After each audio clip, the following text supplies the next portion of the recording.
Alright guys, good morning. So, pupunta tayo ngayon sa Kutmo, San Fernando, Camarines Sur. So, ang ganda ng panahon ngayon. Sana mamayang hapon hindi umulan para diretso tayo.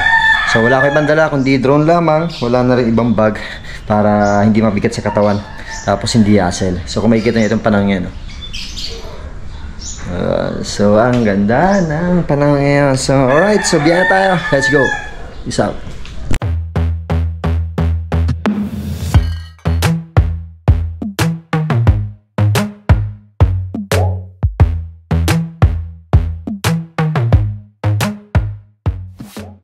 For the moment, 7:15 na ng umaga.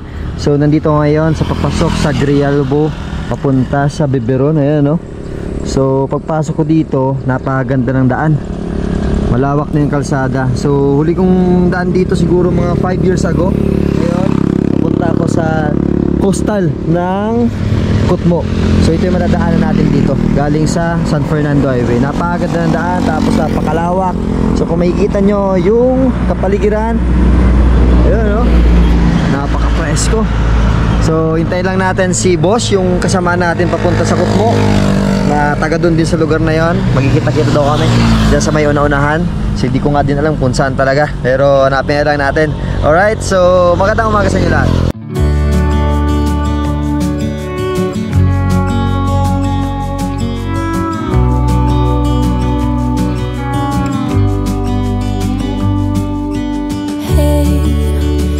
You could see yourself just sitting there on my chair.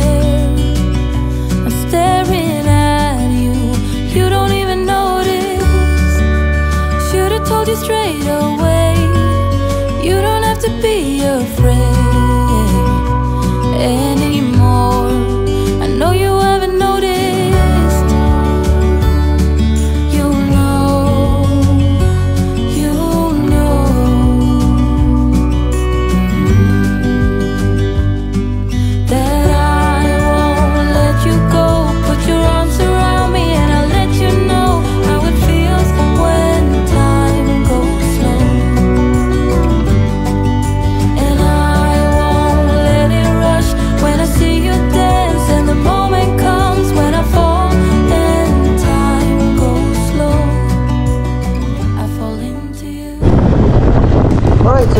Grabe ang daan dito, mabugso, matarik.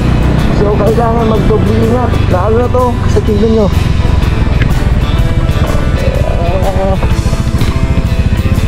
Patlubak.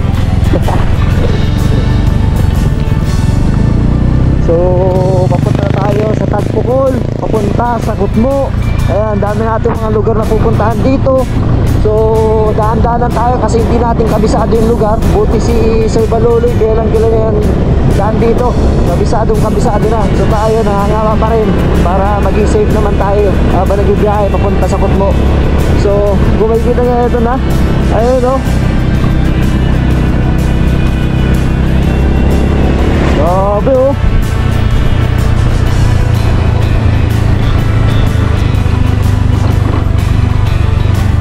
Sobrang laki pala talaga ng San Fernando. Tapos doon sa kabilang pinuntahan namin, kaya tayong tumagos ng Pasagaw sa Balugo.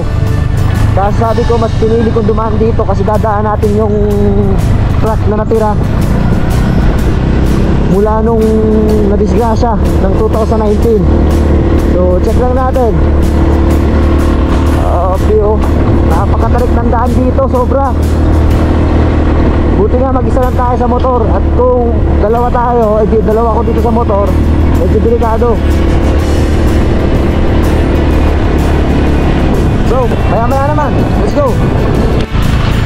Okay guys, so nandito na kami sa may karagatan. Grabe, kita itong nakikita ko, ang lupit.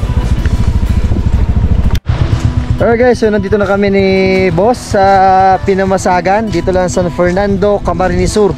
So halos nasa seaside na kami. Ayun, no?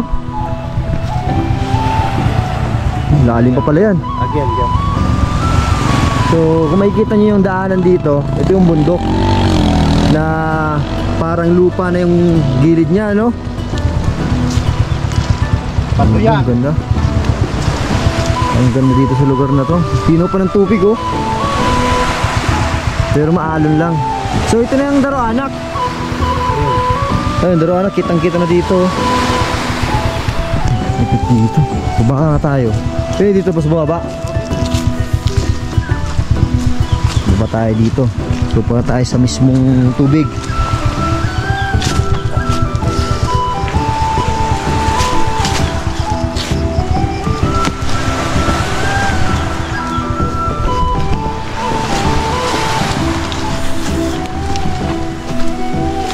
So ito na yung karagatan. Ayan, oh. Bumaba ako para mas makita ninyo. Kaysa naman dumaan tayo dito, walang daanan. Sarap maligo. Ayan, oh.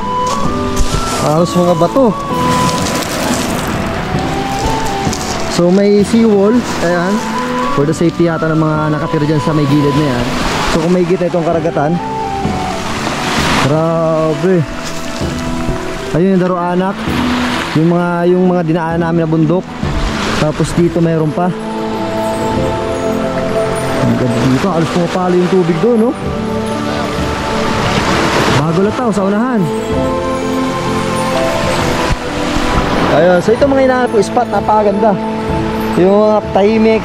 Tapos tanging kampas lang ng tubig marinig ninyo. Ganda dito. Alright, so punta na kami sa may bahay ni Sir Baloloy. So malapit na yata kami. Pero meron pa ko ditong papakita sa inyo na isang madadaanan nyo pag dumaan kayo dito sa Pinamasagan. So dito lang yan, San Fernando, Camarines Sur. Alright? Alright guys, so papakita ko sa inyo yung gilid ng bundok dito na dinadaanan namin. Dito lang sa Barangay Pinamasagan. So kung makikita nyo, nasa may karagatan na ako. Pero dito sa may bandang kaliwa ko, ito yun, oh. Dito pag nakita nyo actual to, talagang grabe. Ini, oh, bato.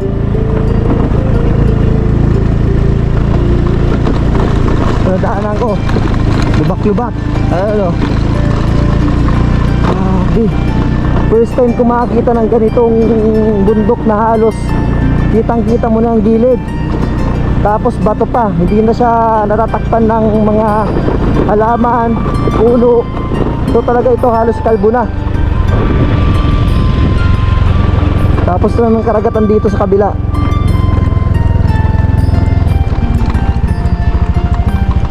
Dahan-dahan tayo kasi medyo madulas.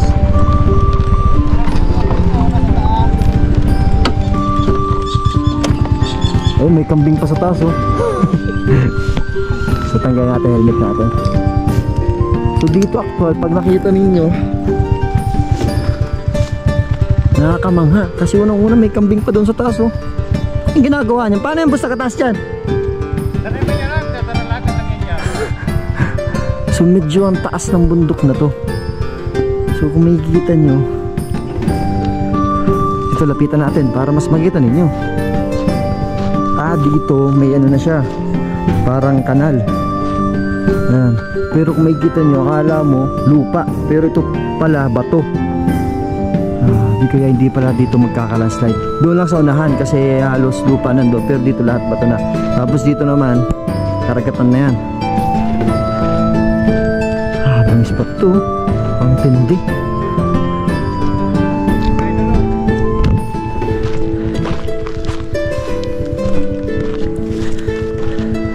Dito nasa elevated tayong lugar na halos kitang-kita mo na yung karagatan.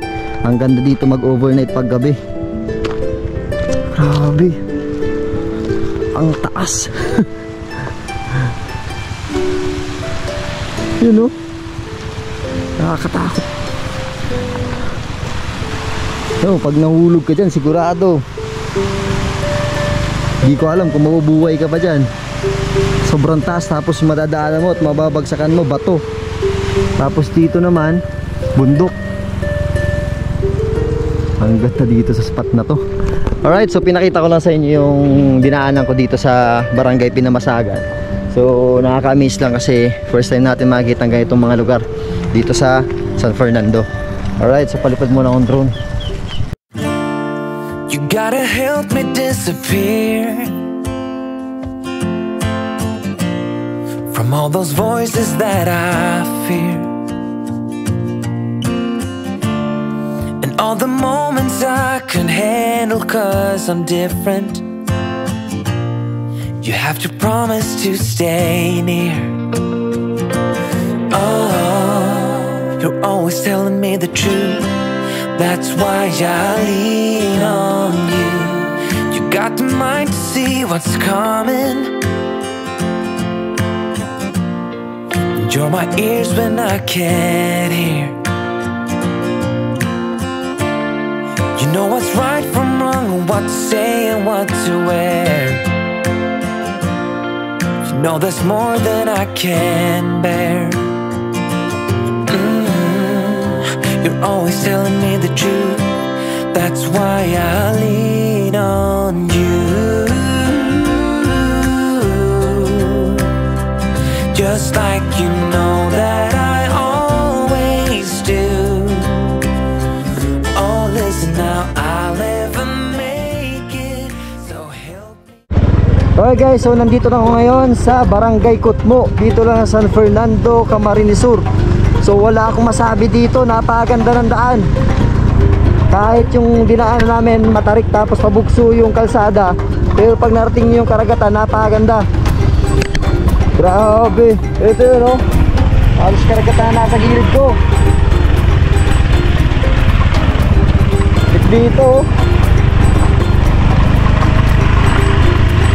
so hindi ko alam kung saan duman si Kuya, ayun, unahan. So karagatan nasa gilid ko. Tapos doon sa una-unahan, puros na yung kabahayan. So pupunta tayo doon sa may dulo. Ayan o, yung bundok na yan. Pwede na dyan mapalipad ng drone. First time ko dito sa lugar na to. Wala akong masabi. Ayan o, kaya ko pasalamat ako kay Sir Baloloy kasi siya yung punong abala para samahan ako dito sa lugar na to.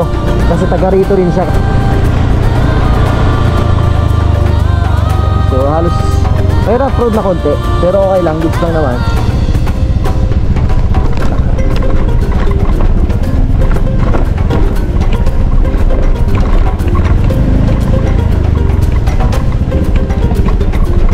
Grabe, ang laki ng San Fernando.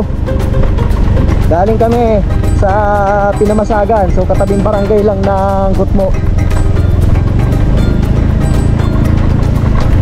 Yung mga bahay dito, ang presko, tignan.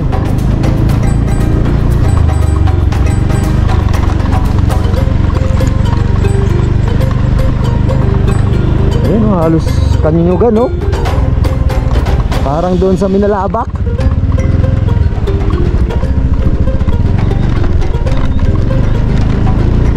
Alright, sa mga kababayan natin na hindi nakaka-uwi dito sa barangay nila, sa Kutmo. So ito na, nandito na tayo.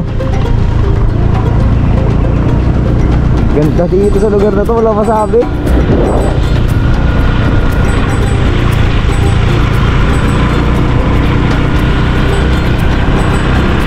So ito na tayo sa mga kababayan dito sa barangay na to.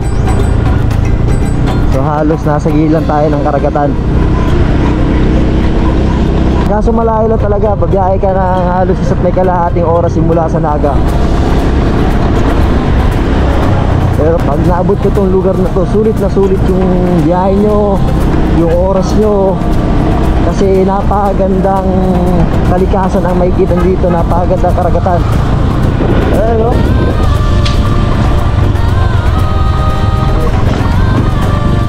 dito tayo sa Kutmo Elementary School.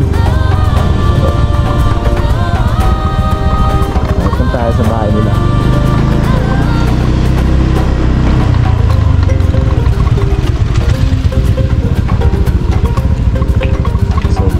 Dito.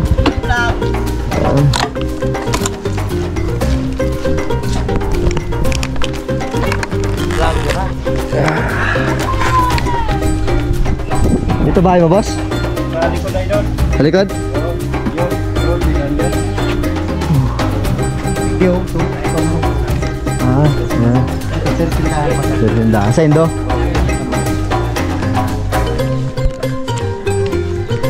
So doon tayo pupunta sa una-unahan mamaya. Tingnan natin yung spot doon. Tapos yun, tambay matayo dito.